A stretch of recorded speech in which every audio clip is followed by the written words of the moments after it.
जिस तरह की बातें वो कह रहे हैं वो बहुत दुर्भाग्यपूर्ण है। भारत पूरी तरह सुरक्षित है और सुरक्षित रहेगा, इसमें पूरे देशवासियों को ये भरोसा है, वो भरोसा टूटेगा नहीं। सर, दिल्ली सरकार के अधिकार उसे ही है। देखिए, दिल्ली में जिस तरह के मामले बढ़े हैं, आम आदमी पार्टी की सरकार को इस पर सियासत नहीं करके, बल्कि कुछ दिनों के लिए, अभी तो चुनाव भी नहीं है, अभी तो वो जीत कर आए हैं, केंद्र में भी सरकार बनी है, फिर वो इस तरह की सियासत न करें।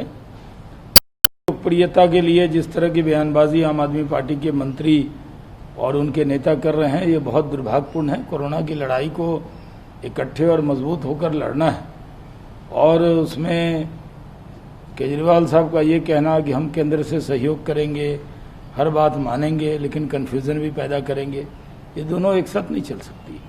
देखिए, अपने देश में जो कामगार हैं वो देश के अलग अलग स्थान पर जाकर काम करते हैं, और कई राज्य जो कामगार हैं, जो काम करने वाले लोग हैं, उन्हें अच्छे कामगार चाहिए।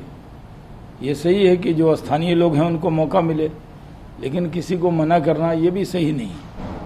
लेकिन क्योंकि जो उद्धव ठाकरे की सरकार है वो चौतरफा घिरी हुई है, इसलिए जानबूझकर इस तरह की बयानबाजी कर रही है।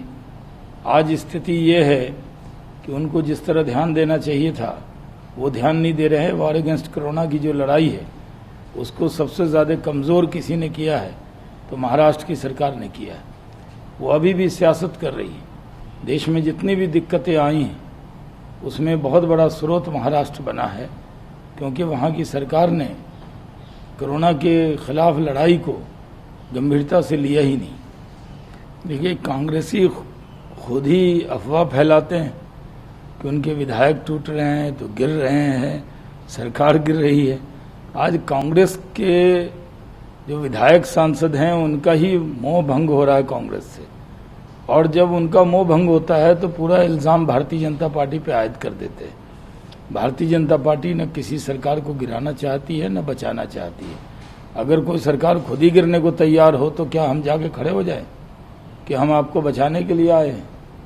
अपनी पार्टी को खुद संभालिए। इस तरह का अनर्गल आरोप भारतीय जनता पार्टी पर कांग्रेस के जो नेता लगाते हैं वो दुर्भाग्यपूर्ण है। राजस्थान के अंदर भी सारे विधायक अशोक गहलोत जी से नाराज हैं। अब वो नाराजगी को दूर कीजिए आप, और सिर्फ बीजेपी पे इल्ज़ाम लगा देने से तो काम नहीं चलेगा। कभी भारतीय जनता पार्टी जोड़ तोड़ में, खरीद बिक्री में, इन सब में यकीन नहीं रखती। ये कांग्रेस का काम था।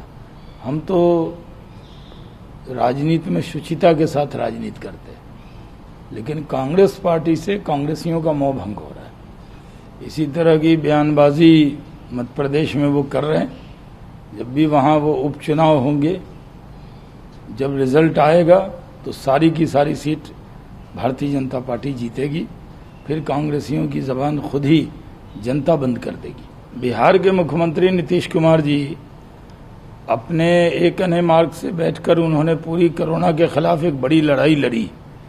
जहां भी बिहार के प्रवासी जो मजदूर हैं वो परेशान हुए, पूरी चिंता की है। 24/7 वो काम करते रहे हैं, और उनके बारे में इतने वरिष्ठ वो नेता हैं, इतने अनुभव वाले व्यक्ति हैं, उनके बारे में तेजस्वी यादव जिस तरह की बयानबाजी कर रहे हैं वो दुर्भाग्यपूर्ण है। तेजस्वी जी तो खुद ही दिल्ली में थे, और नीतीश कुमार जी पटना में रहकर पूरे बिहार के 12 करोड़ लोगों की सेवा कर रहे थे, और उन पर इस तरह के ओछे इल्ज़ाम लगाना तेजस्वी जी के जरिए ये दुर्भाग्यपूर्ण है। इस तरह की इल्ज़ाम तराशी नहीं करनी चाहिए। बिहार के मुख्यमंत्री नीतीश कुमार पर पूरा भरोसा है बिहार की 12 करोड़ जनता का, और वो कितना तेजस्वी यादव बयानबाजी करें कोई फर्क पड़ने वाला नहीं है। बिहार की जनता नीतीश कुमार जी के साथ है और उनसे खुश है। फेसबुक रे न्यूज अपडेट पाई ओटीवी रो फेसबुक पेज को एबे ही लाइक करंतु और फॉलो करंतु।